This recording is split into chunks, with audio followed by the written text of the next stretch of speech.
You've probably heard the word holy before, or at least sang it in a church song once or twice. And for most people, this idea is really just connected to being a morally good person. So God is holy because he's morally perfect. Yeah, that is part of it. But in the Bible, the idea of holiness is even bigger and more rich. What it's really describing is how God is the creative force behind the whole universe. He's the one and only being with the power to make a world full of such beauty and life. And so all these abilities, they make God utterly unique, which is the meaning of the word holy. So a helpful way to think about God's holiness is by using the sun as a metaphor. The sun is unique, at least within our solar system, and it's really powerful. It's the source of all this beautiful life on our planet. And so you could say that the sun is holy. And you can actually take this metaphor even further in that the whole area around the sun is also holy. Yeah, because the closer you get to the sun, the more intense it gets. Yeah, exactly. So that very power and goodness that generates all this life is also dangerous. I mean, the sun, if you get too close, will annihilate you. And in the same way, there's this paradox at the heart of God's own holiness, because if you're impure, his presence is dangerous to you. And not because it's bad, but because it's so good.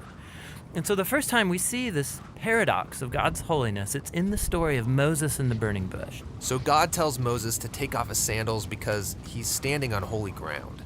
And Moses covers his face in fear, and God says, hey, don't come any closer. It's intense. It's actually that intensity of God's holiness that's explored even more in the stories about Israel's temple, which was the main place where God's holy presence was located.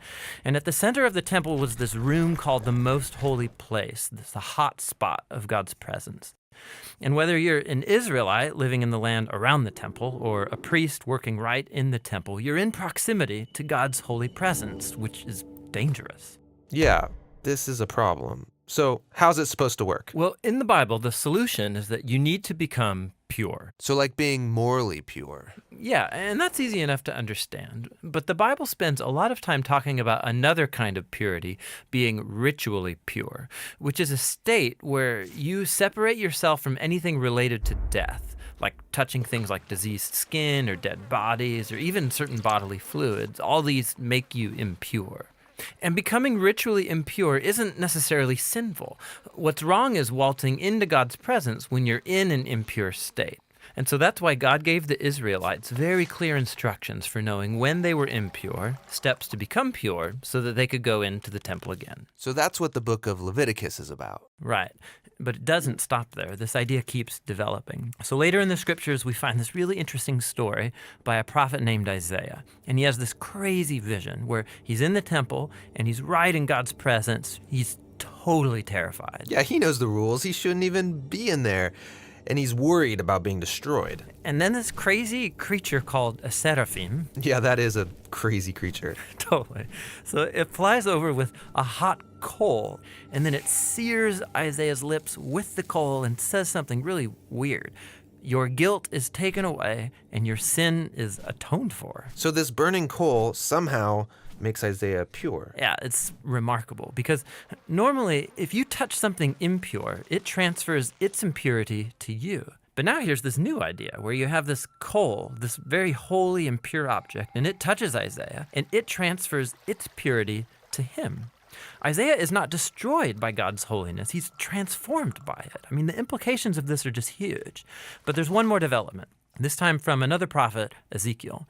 And he has this vision where he's standing at the temple and he sees water trickling out from it. And then that water turns into a stream, and then it grows into a deep river that starts flowing through the desert, leaving this trail of green trees behind it. And then it flows into the Dead Sea, making everything fresh and alive. So instead of becoming pure first and then going into the temple, here God's holiness comes out from the temple, making things pure and bringing them to life. What does it all mean? So we don't know until we meet this man, Jesus. And he claims that he's fulfilling all of these ancient visions, but in surprising new ways. So Jesus, he went around touching people who are impure, people with skin diseases, a woman with chronic bleeding, or dead people. And when he touches them, their impurity should transfer over to Jesus, but instead, Jesus' purity transfers to them and actually heals their bodies. Jesus is like that holy coal in Isaiah's vision. Right.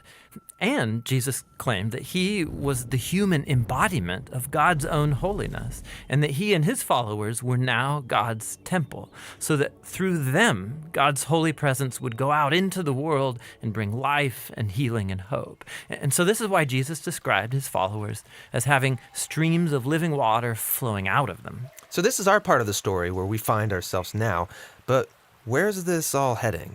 So the last pages of the Bible end with a final vision about God's holiness. And this time it's by a guy named John. And in his vision, we see the whole world made completely new. The entire earth has become God's temple. And Ezekiel's river is there, flowing out of God's presence, immersing all of creation, removing all impurity, and bringing everything back to life.